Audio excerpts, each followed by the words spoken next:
Ses accusatrices sont partagées entre le choc et la colère. Placé en détention provisoire depuis plus d'1 an après avoir été mis en examen pour 2 viols sur mineurs, l'ex-agent de mannequin Jean-Luc Brunel, qui était soupçonné d'avoir joué les rabatteurs pour Jeffrey Epstein, a été retrouvé mort dans sa cellule dans la nuit de vendredi à samedi.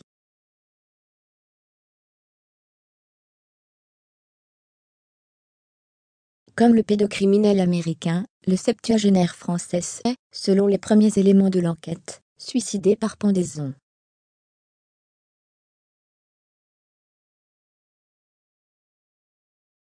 Une fin funeste dans des circonstances troublantes que devra clarifier l'enquête, confiée au 3e district de la police judiciaire parisienne.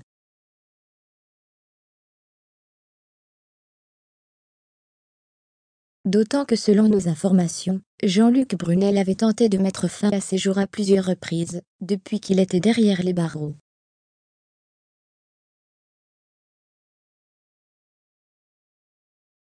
Contacté par 20 minutes, l'un de ses avocats, Mochik Portiche, le confirme. Au cours des 14 mois de sa détention provisoire à la prison de la Santé, 14e arrondissement de Paris, Jean-Luc Brunel avait fait plusieurs tentatives de suicide.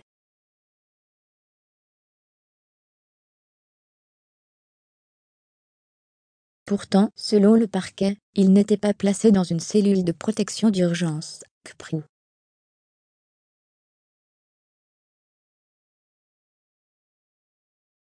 Avec des coins arrondis, des habits en papier, et des draps déchirables, ces cellules, très rares, il n'en existe qu'une centaine dans les établissements pénitentiaires français, ne sont utilisées que face à un risque imminent de suicide, pour une durée de 24 heures, en attendant une prise en charge hospitalière.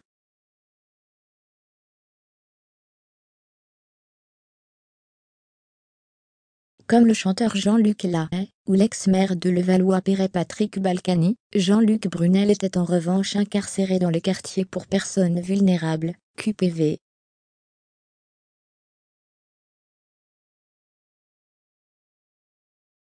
Ce quartier VIP accueille des détenus médiatiques ou susceptibles de faire face à des violences au sein de la population carcérale générale.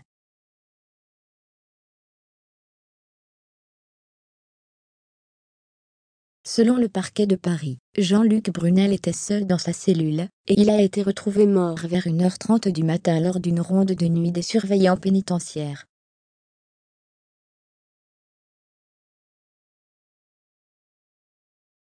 Des accusations dès les années 1980. L'agent de mannequin avait percé à Paris au début des années 1980 à la tête de l'agence Carine, gérant notamment les carrières naissantes de Monica Bellucci et d'Estelle Lefébure.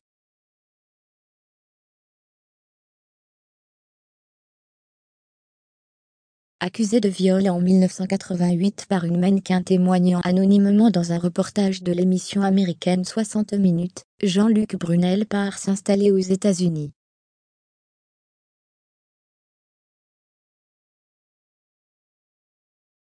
Il rencontre Jeffrey Epstein au début des années 1990, semble-t-il par l'intermédiaire d'une amie de longue date, Ghislaine Maxwell.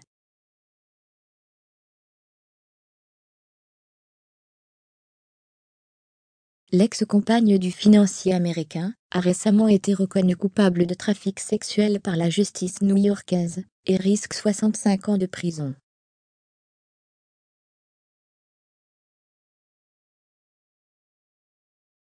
Grâce à une ligne de crédit d'Epstein d'$1 million, Brunel ouvre l'agence de mannequin MC2 à Miami, puis à New York.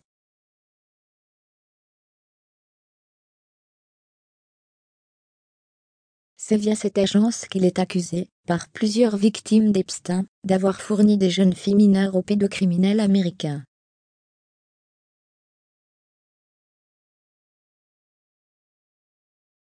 Après le suicide de Jeffrey Epstein en août 2019, dans sa cellule à New York, et l'ouverture d'une enquête en France, Jean-Luc Brunel se dit à disposition de la justice mystère pendant près de 18 mois.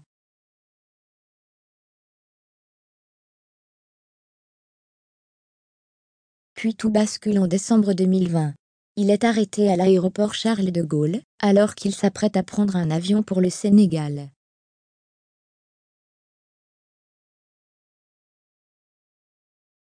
Un rebondissement qui fait suite à la plainte de Virginia Roberts.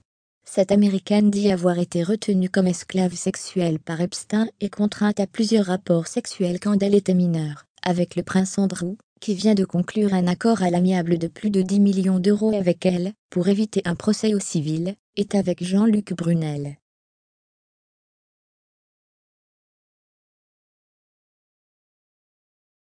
Mise en examen pour viol, ainsi que pour harcèlement sexuel sur une ancienne babysitter, Jean-Luc Brunel est également placé sous le statut intermédiaire de témoin assisté pour des faits de traite des êtres humains.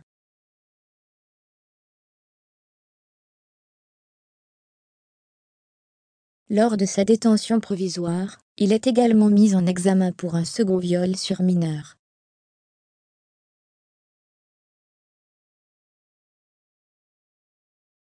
Courte libération à Noël. Peu de temps après une tentative de suicide, Jean-Luc Brunel est brièvement remis en liberté en décembre 2021 et passe Noël en famille.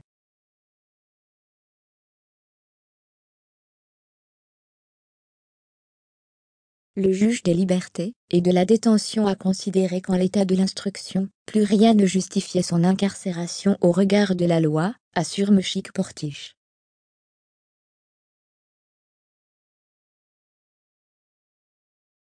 Mais le procureur fait appel, et la chambre de l'instruction infirme cette décision.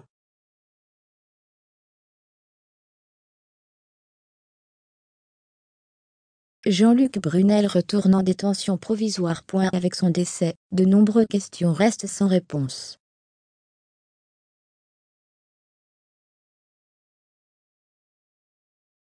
Une demi-douzaine d'ex-mannequins interrogés par 20 minutes affirment que dans les années 1980, Jean-Luc Brunel organisait des dîners privés décrits comme des marchés aux bestiaux auxquels participaient ses amis du showbiz et des patrons de grandes entreprises.